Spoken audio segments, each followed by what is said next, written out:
आदरणीय फुलेल सिंह जी, किसान सभा के जिलाध्यक्ष आदरणीय भैयालाल त्रिपाठी जी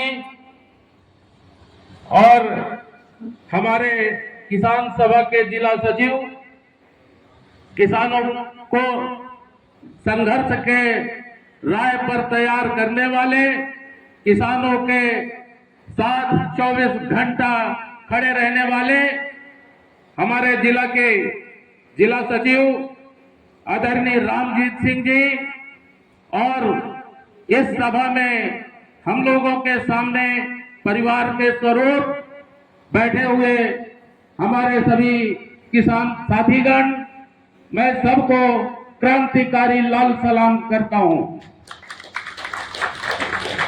मैं सबसे पहले किसान महासभा के सभी पदाधिकारियों का बहुत बहुत आभार प्रकट करना चाहता हूं कि इस सभा में हमें भी आने का मौका दिया और बोलने का भी मौका दिया। इसके लिए एक बार मैं पुनः आभार प्रकट करना चाहता हूं।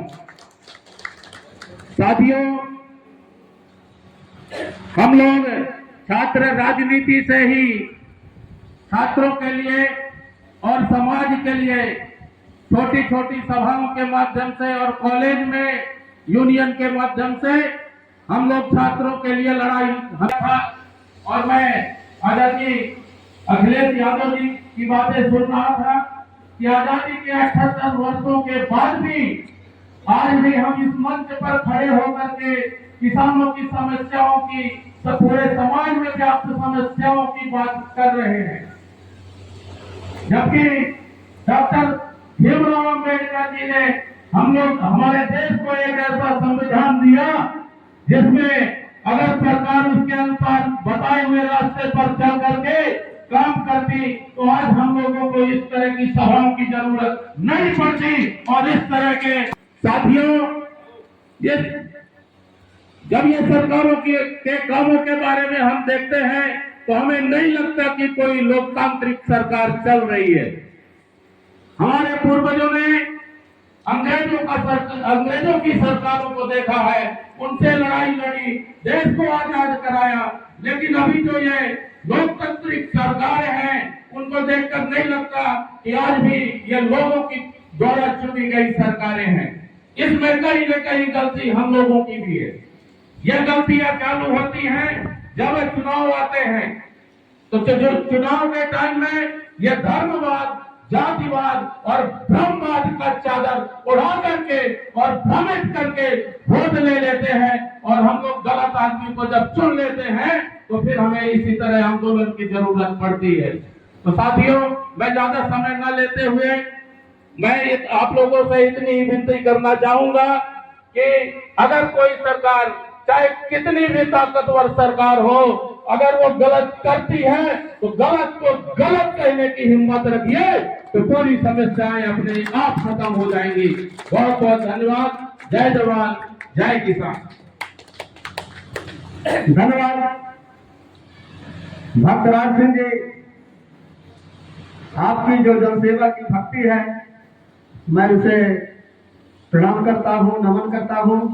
मैं अगले शुभकामना देने वाले साथी हमारे वर्गीय संगठन सीटू मजदूर यूनियन के जिला महासचिव हैं, मेडिकल रिप्रेजेंटेटिव यूनियन में काम करते हैं, सौरव मिश्रा जी को आमंत्रित करता हूं कि आए अपनी बात रखें। सौरव मिश्रा जी।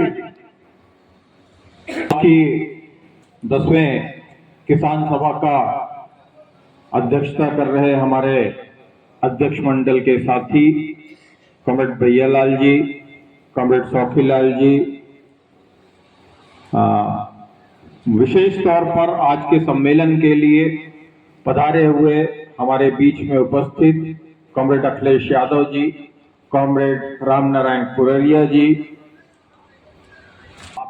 जाने जाते हैं उनकी यूनियन का रीवा का महासचिव हूं। करता हूं, आते हुए आप सभी को लाल सलाम पेश करता हूं। साथियों, वाकई यह सम्मेलन जिस दौर में आज हम आयोजित कर रहे हैं, वो दौर देश में किसानों के सबसे बड़ी दुर्दशा के तौर पे जाने जाने वाला समय है। अभी आपने देखा कि नागपुर में खड़ी हुई कपास की फसल बाढ़ के पानी में बह गई और जो सोयाबीन किसान ने अपने खेत में काट के रखा था वह फसल भी पानी की बाढ़ में बह गई। नागपुर के किसानों की एक बड़ी जीत दर्ज होते हुए देखी है। रीवा में भी परिस्थितियां बहुत ही विपरीत हैं। खाद का जो संकट है वो आप सभी से किसी से छुपा हुआ नहीं है। इस संकट के दौर में हमें जो कॉमरेड अखिलेश यादव जी संघर्ष का रास्ता पर चलने का आह्वान कर रहे थे, उस आह्वान पे चलने का आज प्रण करते हुए इस सम्मेलन में एक प्रस्ताव पारित करने की आवश्यकता है कि आगे आने वाले समय में ये किसान मध्य प्रदेश किसान सभा तमाम किसानों के हितों और हुकूकों के पाने के लिए संघर्ष के रास्ते को और जिंदाबाद।